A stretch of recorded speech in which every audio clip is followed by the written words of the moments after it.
Hello दोस्तों, नमस्कार। Welcome to your favourite channel real infotainment.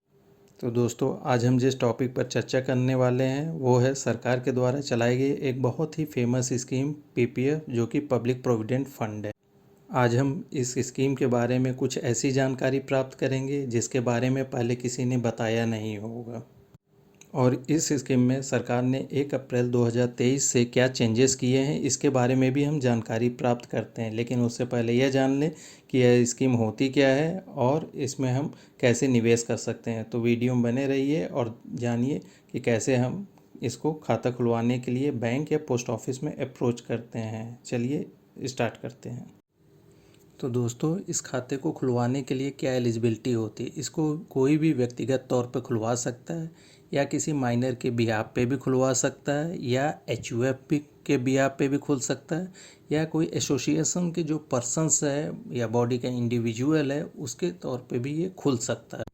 और हाँ, एक ज़रूरी बात, यदि किसी ने खाता खुलवाया है और उसका स्टेटस चेंज हो जाता है, जैसे वो एनआरआई हो जाता है, तो उस केस में जब वो एनआरआई का स्टेटस धारण कर लेगा तब से वो खाता अगले फर्दर पीरियड तक के लिए वो मान्य नहीं होगा। और जैसे ही वो अप्रोच करेगा वो खाता उसी समय जब वो स्टेटस चेंज हुआ था बंद कर देना है। अब हम बात करते हैं कि इसमें कितना राशि जमा कर सकते हैं। तो कोई भी व्यक्ति इसमें मिनिमम 500 रुपीज़ और मैक्सिमम 1.5 लाख रुपए एक फाइनेंशियल ईयर में जमा कर सकता है। तो दोस्तों, यह कितने अवधि के लिए खोला जा सकता है? यह खाता 15 साल के लिए खोला जा सकता है और साथ ही साथ 5 साल के लिए बढ़ाया भी जा सकता है। यह कहीं भी जिक्र नहीं है कि इसको कितने समय तक के लिए बढ़ाया जा सकता है। तो इसको कितनी भी बार हम 5 साल के ब्लॉक में बढ़ा सकते हैं। अब हम बात करते हैं ब्याज दर की। तो इस पे 7.1% ब्याज दर जो 1/7/2021 से लागू है और अभी तक सरकार ने इसमें कोई परिवर्तन नहीं किया है। और समय समय पर सरकार यह निर्धारित करती है कि हर क्वार्टर में कि ब्याज बढ़ाया जाना चाहिए या नहीं बढ़ाया जाना चाहिए। दोस्तों, क्या हम इसमें से रुपया निकाल सकते हैं? तो जी हाँ, 5 साल बाद हम इसमें से रुपया निकाल सकते हैं। लेकिन 50% का अमाउंट जो 4th ईयर के एंड में जो राशि शेष है उसका 50% अमाउंट ही हम निकाल सकते हैं, या पूरा धन हम आफ्टर 15 ईयर्स जब कंप्लीट हो जाए तब भी निकाल सकते हैं। दोस्तों, इस खाते पे लोन की भी सुविधा उपलब्ध है। लोन हम फर्स्ट फाइनेंशियल ईयर के बाद और 5th फाइनेंशियल ईयर के एंड से पहले ये फैसिलिटी अवेल कर सकते हैं। लोन जिस साल हम अवेल करना चाहते हैं उसका जो लास्ट फाइनेंशियल ईयर है, उसका भी जो लास्ट फाइनेंशियल ईयर है उसके जो जमा राशि है उसका 25% ही हम अवेल कर सकते हैं। और इस पर इंटरेस्ट रेट जो कि पहले 2% लगता था अब 1% है। जो भी पीपीएफ का इंटरेस्ट रेट चल रहा है उस पर 1%। नॉमिनेशन की बात करें तो नॉमिनेशन की फैसिलिटी भी अवेलेबल है इस खाते में, जिसमें एक या एक से अधिक लोगों को नॉमिनी किया जा सकता है। लेकिन माइनर के केस में केवल एक ही को हम करेंगे। अब बात करते हैं प्रीमेच्योर विड्रॉल की। तो प्रीमेच्योर विड्रॉल जिस फाइनेंशियल ईयर हमने खाता खुलवाया है उसके और नेक्स्ट 5 फुल फाइनेंशियल ईयर वित्तीय वर्ष जो कि 31 मार्च तक होता है, हम इस खाते को बंद नहीं करा सकते हैं और न ही इसमें से एक भी रुपया निकाल सकते हैं। दोस्तों, यदि हम रुपया निकालना चाहते हैं इस अकाउंट से तो 6th फाइनेंशियल ईयर से अमाउंट हम निकाल सकते हैं, बट वो भी एक फाइनेंशियल ईयर में केवल एक ही बार निकाल सकते हैं, उससे अधिक नहीं निकाल सकते। यदि हमें और निकालना है तो हमें फिर नेक्स्ट फाइनेंशियल ईयर का वेट करना पड़ेगा।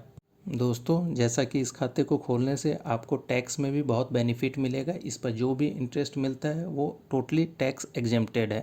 तो इस तरीके से आपको जो भी ब्याज अर्न हो रहा है इस पर कोई भी टैक्स नहीं देना पड़ेगा। और साथ साथ जो राशि आप जमा कर रहे हैं उसको भी 80C के अंतर्गत आप शो कर सकते हैं और उस पर एग्जेम्प्ट ले सकते हैं।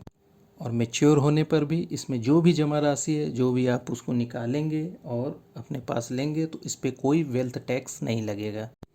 दोस्तों, इस खाते को समय पूर्व अवधि बंद नहीं कराया जा सकता है। बंद कराया जा सकता है लेकिन उसके लिए भी कुछ प्रावधान है। जैसे वह व्यक्ति जिसने यह खाता खुलवाया हुआ है, यदि उसको, उसकी पत्नी को, उसके डिपेंडेंट बच्चों को या उसके पेरेंट्स को कोई गंभीर बीमारी है जिसके कारण उनकी जान को खतरा है, तब यह खाता समय पूर्व बंद हो सकता है। और इसके अलावा यदि किसी का बच्चा हायर एजुकेशन प्राप्त करना चाहता है और उसको फंड की आवश्यकता है तो भी सपोर्टिंग डॉक्यूमेंट प्रोड्यूस करके इस खाते को बंद कराया जा सकता है।